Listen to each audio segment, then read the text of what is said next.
Hablemos entonces ahora de los factores químicos, que es la parte B de la dinámica.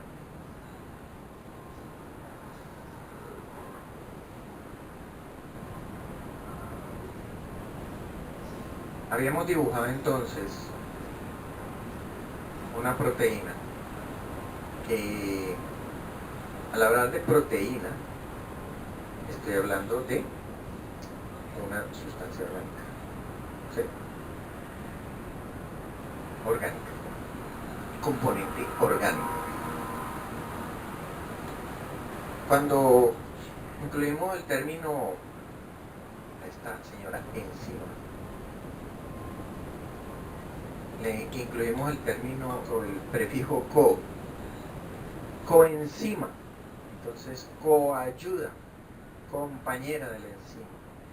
Ella está por aquí, hace parte de ella, de la proteína total de esa enzima, pero ella es una sustancia también independiente y la podemos definir como la coenzima como un cofactor sí orgánico, cofactor orgánico, ¿sí? Pero la palabra clave aquí es no proteico.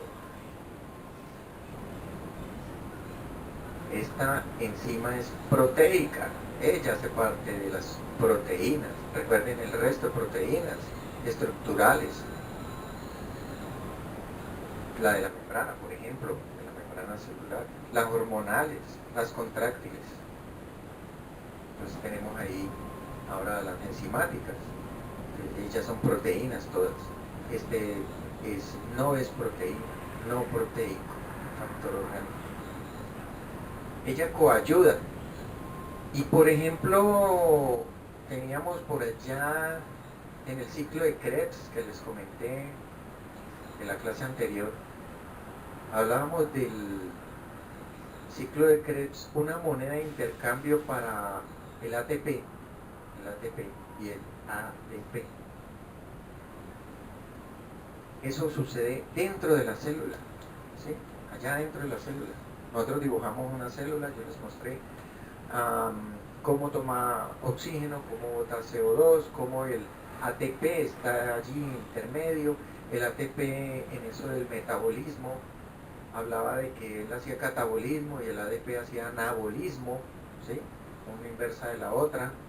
Pero al lado de esta parte del ATP y el ADP, que a propósito es adenosín tri de 3 fósforos, parecido a lo de la membrana, el fosfolípido, ese fosfato que yo dibujé, es este mismo, también está aquí metido.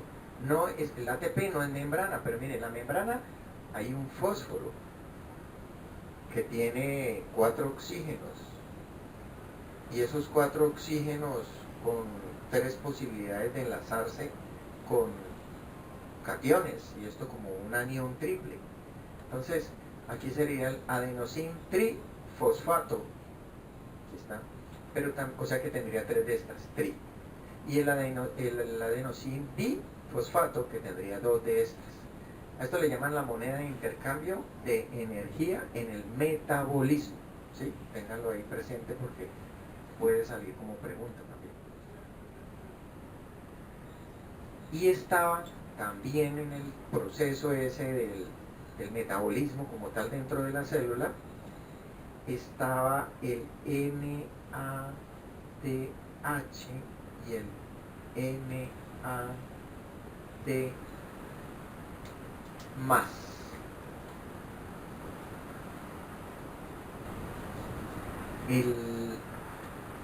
La diferencia de esto es que este ya tiene el hidrógeno aquí, pero este es un hidruro, ya no es un hidrógeno positivo, sino que es negativo, hidruro, y cuando lo pierde, se va el hidrógeno negativo y queda este cargado positivamente.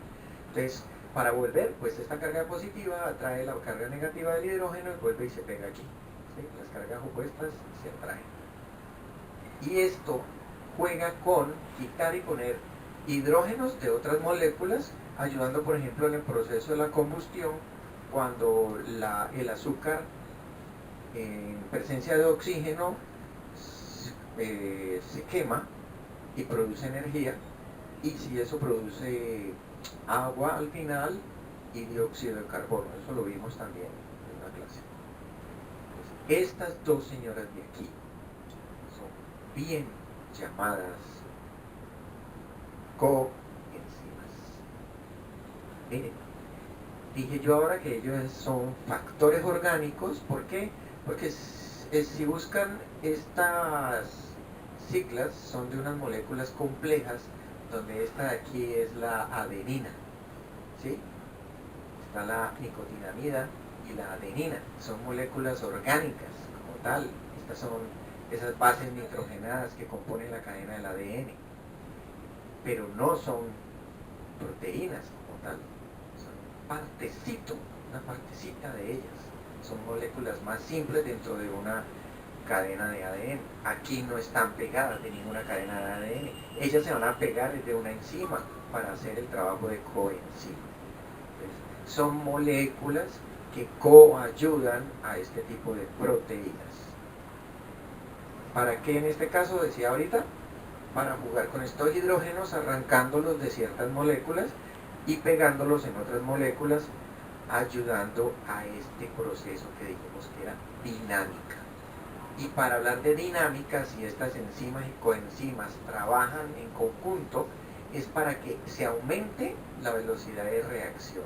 En ese caso de la combustión, por ejemplo, aumentaría el consumo del azúcar y ayudaría pues a esa velocidad de reacción de manera catalítica. Por eso se llaman catalizadores también. Aumenta la velocidad. En algunos casos, estos cofactores de este tipo frenarían, porque hay reacciones que son necesarias controlarlas para que no se desborden, y entonces frenarían la reacción. Igualmente se llama catalizador, que no aumentaría la velocidad, sino que la disminuye. Pero igual estamos hablando de velocidad. Aquí ya cogimos esa parte del lado B, dijimos que esta era biofísica, y el derecho B, la parte química. Entonces, esto ya es parte química, ¿sí? Desprendemos la parte biológica, porque esto es un proceso netamente químico que se puede hacer en un laboratorio, teniendo estas sustancias y haciendo una combustión, una reacción, sin necesidad de tener presencia ahí de un ser vivo. Se puede hacer una reacción in vitro en el laboratorio. Entonces, de esta parte química también voy a hablar de la concentración. Recuerden ustedes, eso lo vimos, pero voy a hacer un breve repaso. Hablamos de soluciones, de disolver, de disoluciones. Entonces está la palabra solución, que es lo mismo que soluto más solvente, ¿sí? Solución, agua. Solución, agua más sal. Soluto, sal. Solvente, agua sola. Aquí están solos, y mezclarlos me da la solución, como una sola. Esto es concentración. Hablamos de concentración en partes por millón, hablamos de concentración en porcentaje, y al final del video les voy a dar una explicación de cómo se puede leer un hemograma, que es el resultado que le hacen a ustedes cuando le toman una muestra de sangre y la llevan al laboratorio. Hacen un conteo y todo lo muestran en un tipo de concentración, sea porcentaje, sea parte por millón, o sean unidades. Cuentan unidades por mililitro o por litro de solución, que en ese caso es la sangre, ¿no?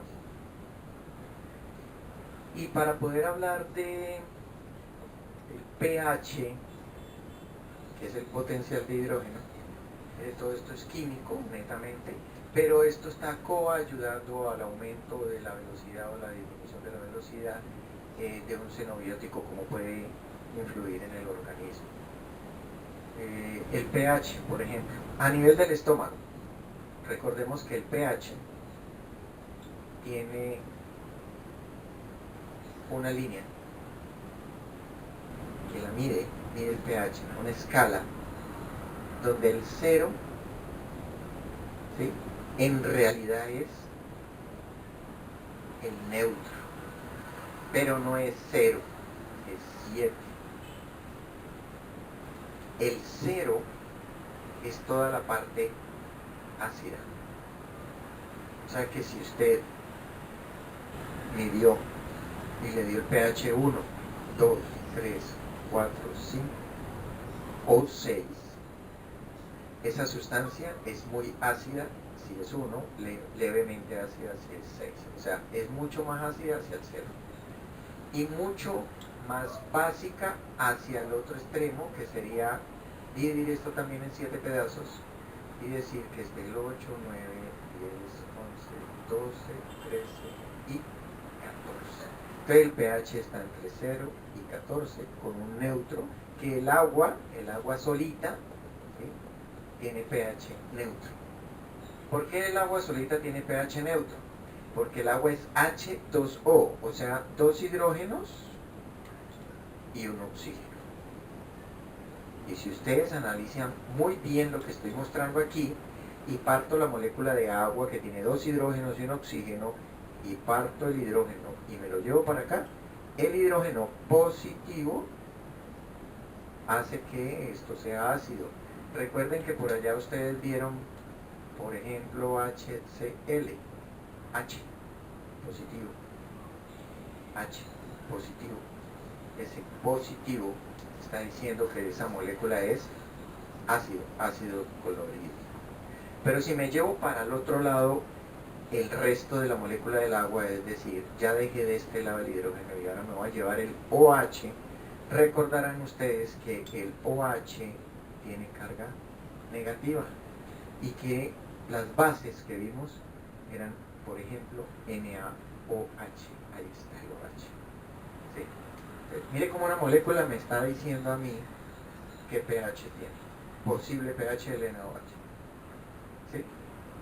O sea que tiende a 13, 14. Por ahí está el NaOH. Bueno, estas son condiciones que están ayudando a que se acelere la disolución de esos xenobióticos que entran en nuestro organismo. ¿Por qué hablé ahora del estómago cuando toqué la palabra o el término pH? Siempre es P minúscula, H mayúscula, y la H es de hidrógeno. El hidrógeno es con mayúscula. Y la palabra P significa potencial. Potencial de hidrógeno, potencial, potencia, poder. El poder que tiene el hidrógeno de ser corrosivo, ser ácido, muy fuerte. El poder que tiene el hidrógeno conjunto con el oxígeno para ser ya no positivo, sino muy negativo, para ser básico. También muy corrosivo. Ambos son corrosivos, ambos queman. Así como yo asocio esto con calor y esto con frío, un extremo cálido te quema, un extremo frío te quema. El equilibrio es lo normal. Este pH, estas concentraciones y estas coenzimas, ¿cómo trabajan en nuestro organismo?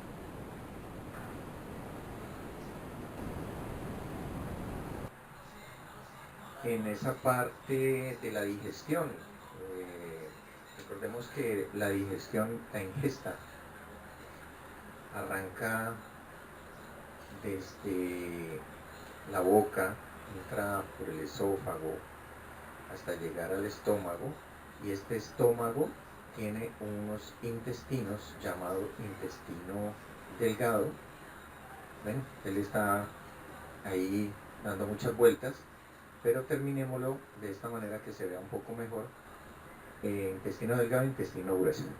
Esa parte del pH, ese potencial de hidrógeno, afecta a esa dinámica, esa velocidad de absorción, en este caso, de esos nutrientes, incluyendo los xenobióticos.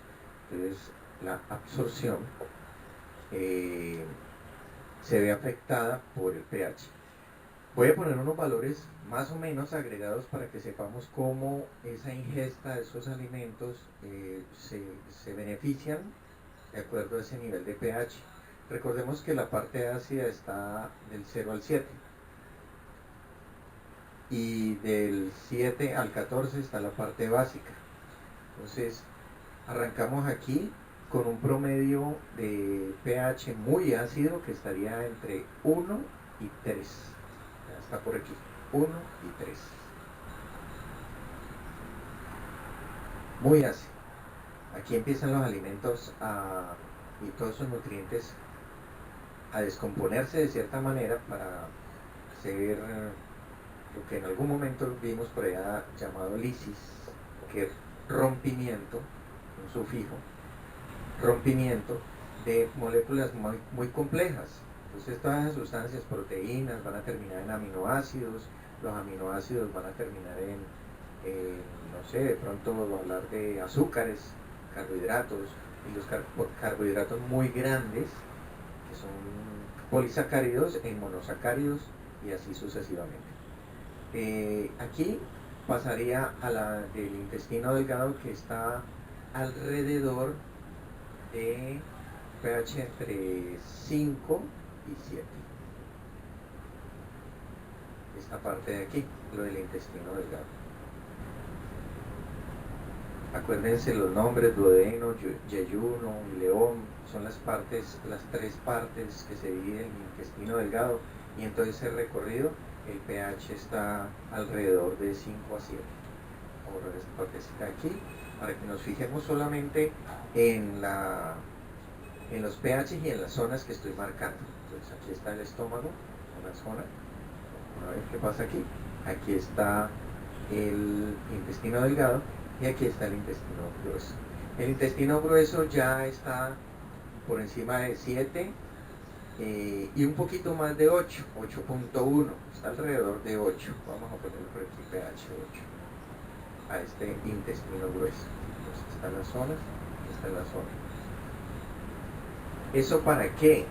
Pues mire cómo todo está bien calibrado, y aquí la acidez descompone, y aquí esta acidez mediana ya controla ciertos nutrientes que nosotros conocemos,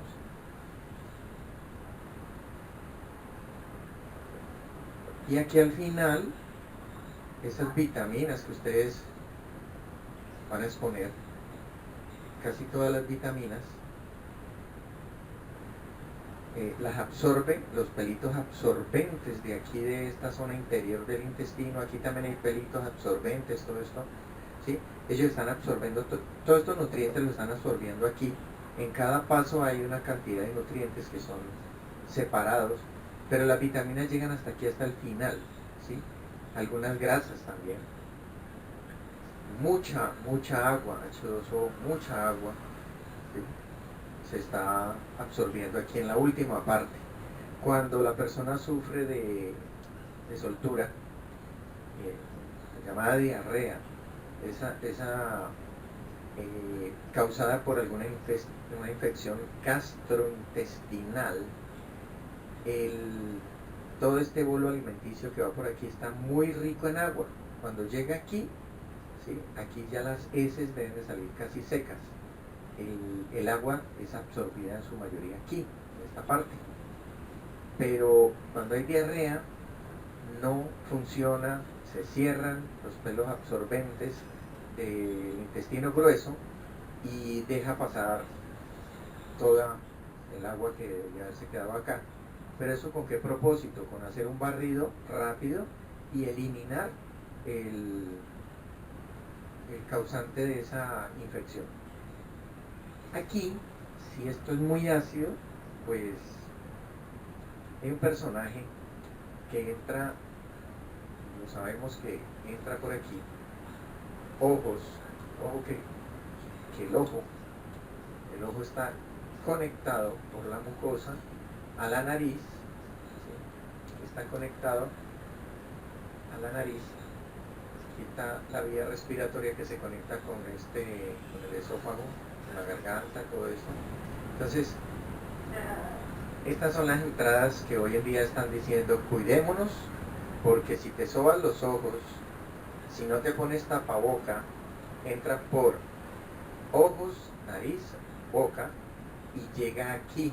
Y aquí ya empieza a hacer estragos. ¿De quién estoy hablando? Estoy hablando de este señor, muy conocido hoy en día. Ese virus, el COVID, coronavirus, que él al llegar aquí a esta zona, y pues por ende llegar aquí también, pues él es desbaratado por el pH tan fuerte, tan ácido, pero en esta parte no manejamos ese pH tan fuerte. Entonces él sabe que aquí hay una manera de adherirse a la mucosa, donde hay células, ¿sí? Y atacar las células. Las células creen, le dan apertura aquí en la membrana celular, le dan apertura para que él entre. ¿Por qué? Porque él tiene una capa liposa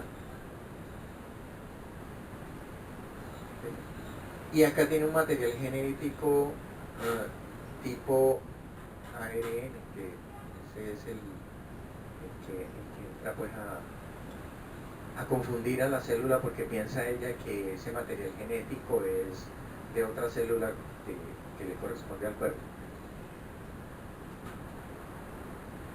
Todo esto que absorbe el intestino se va a ir a ciertos órganos. Esos órganos que acompañan nuestro sistema digestivo, los conocemos: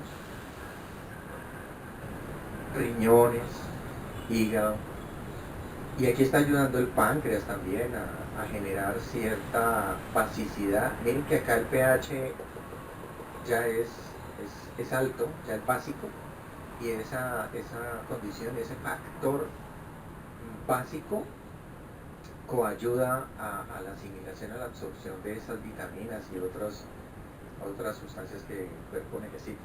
Entonces todo eso va a esos órganos que son los filtros, los riñones, el hígado, y de allí hacen un filtro, un proceso que va a ir al sistema circulatorio. Y el sistema circulatorio, pues en últimas decíamos que lo va a llevar allá de esta señora, la célula. El virus no, el virus llegó aquí derecho a las células que componen este tejido de la capa interna de nuestra garganta. Ellas llegan directamente a tocar células aquí, y aquí es donde empiezan a volverse pues invasoras, y cuando ya atacan a la célula, ya ellas el virus ya se puede reproducir. Él solo es inerte. Él ya dentro de una célula lo que hace es invadir y enloquecer el comando central, que es el ADN de nuestras células. Y pues el ADN manda mensajes con el ARN. Por eso es que el virus tiene ese material genético tipo ARN que la confunde a ella, y el mensaje pues se pierde, o sea, lo lleva con beneficio al virus. Entonces le dice, pues reprodúzcame, hágame más ARN, entonces sale más material genético, pero ya material genético de virus. Entonces, y se encapsula, se encierra alrededor del material liposo, y al estornudar la persona, pues listo. Si él adquirió, digamos que contados 150 virus, entraron por aquí, por la nariz, por los ojos, por la boca, por alguna de esas vías, entraron 150 contaditos. Uno dice, no, eso no es gran cosa, porque ellos son tan pequeños que 150 no ocupan nada de espacio. Pero en contacto con estas células empieza la célula a reproducir material genético, y quiere decir que va a sacar más ARN creyendo ella que va a mandar más mensajero, y resulta que está reproduciendo ese material genético del virus, y ya no son 150, sino que puede multiplicarse a 15.000 o a 150.000, y ya en ese momento la persona lo estornuda, ¿sí? Y va a salir gran cantidad para compartirle a los demás seres que estén alrededor de nosotros. Entonces es una manera de él replicarse fácil y rápidamente. Recuerden que se habla de incubación cuando el virus entra al organismo, y ese virus puede quedar allí en esa zona, Por eso recomiendan tomar mucha naranja, que produce una cierta acidez, pero más que eso, en la naranja, los cítricos, lo que está ayudando es como a aumentar las defensas más que a atacarlo a él mismo directamente. No hay una cuestión que uno diga, no, aquí yo puedo generar una acidez altísima. El estómago es el que está capacitado para aguantar pHs bajos, muy ácidos de 1 a 3. Él está capacitado, pero aquí nos quemaría a nosotros. O sea, no tenemos humanamente y naturalmente pues como producir una acidez tan alta para matar el virus aquí. Entonces difícilmente aquí el virus lo vamos a poder eliminar. Algunos mensajes por ahí dicen que hacer gárgaras con sal, generar un ambiente agreste para que él no se pegue aquí, caiga acá. Eso sería. Entonces trata de tomar líquidos, barrerlo, que no se quede pegado aquí, y los cítricos están aumentando las defensas por si de pronto él se llega a pegar de alguna manera a estas células. Pero si hacemos el barrido y lo llegamos acá, esta acidez sí lo mataría. Entonces, garantizamos ahí de alguna manera pues atacarlo a él. Cuando ya llega a este sistema circulatorio, que pasó por todo el recorrido, los telos absorbentes, los órganos alternos que son el hígado, los riñones, y que va a la sangre, al torrente sanguíneo, en la sangre, donde nosotros nos dicen, toman una muestrica ahí de sangre, y entonces empiezan a medirle los niveles. A esto le llaman hemograma o examen de sangre. Entonces le van a hacer a usted un examen de sangre, popularmente hablando, o hemograma, y él tiene unos valores donde le va a decir con ciertos resultados qué cantidad de sustancias que la sangre normalmente, en condiciones normales, va a tener, y el médico se fija en cada una de ellas. Si usted tiene el nivel de azúcar muy alto, muy bajo, le van a arrojar unos valores, pero tengan presente que el hemograma le dice aquí el objeto que se está estudiando, sea leucocitos, sea azúcar en la sangre, linfocitos, etcétera. Aquí le va a decir el valor del resultado, pero también al ladito le va a decir qué tipo de concentración. Por eso es que nosotros vemos concentración, para que de alguna manera ustedes no van a salir como médicos de aquí, porque siempre esto lo va a leer un médico, diagnostica, y con base en eso pues le manda algunos medicamentos para subir o bajar estos niveles que están muy altos o muy bajos, o alguna dieta especial. El caso es que estos resultados, pues usted también va a quedar con la capacidad de leerlos. ¿Por qué? Porque llegará el momento que va a tener que escuchar en alguna empresa que la gente se está contaminando por plomo, por ejemplo. Pensemos en baterías. Las baterías Willard, Mac, todas esas manejan plomo. Y si le mandan a usted un examen de sangre donde le hablan de metales pesados, como el plomo en este caso, y le encuentran en la sangre que usted debe tener una concentración de metales pesados, no sé, digamos de partes por millón o de porcentaje, ahí le va a decir la referencia, ¿sí? Aquí hay la referencia, aquí está el resultado, y este es un conteo que ya lo vamos a ver a continuación en un hemograma que encontré por ahí en internet, para que ustedes lo entiendan un poco más. Y le va a decir que leucocitos se le bajaron, que las defensas están bajas. ¿Cómo así? Porque acá hay un valor también de referencia con el cual usted va a decir, es que él está entre 2 y 4, y el resultado a usted le dio 2, pues está casi que por debajo, casi está en el mínimo. Si a usted le salió el resultado en 1,8, pues efectivamente 1,8 es menor que 2, está por debajo. Entonces hay que mirar cómo subirlos, ¿sí?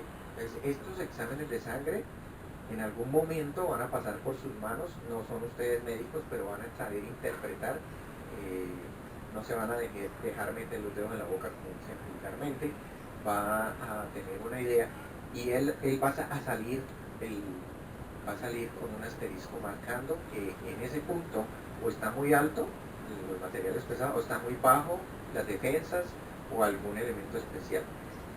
Con eso entonces tendrían que ir a mirar el ambiente laboral donde se están contaminando y por qué se están bajando las defensas, por qué se está subiendo el material, los metales pesados o alguna condición que pueda afectar la salud. Entonces a continuación vamos a mirar un hemograma.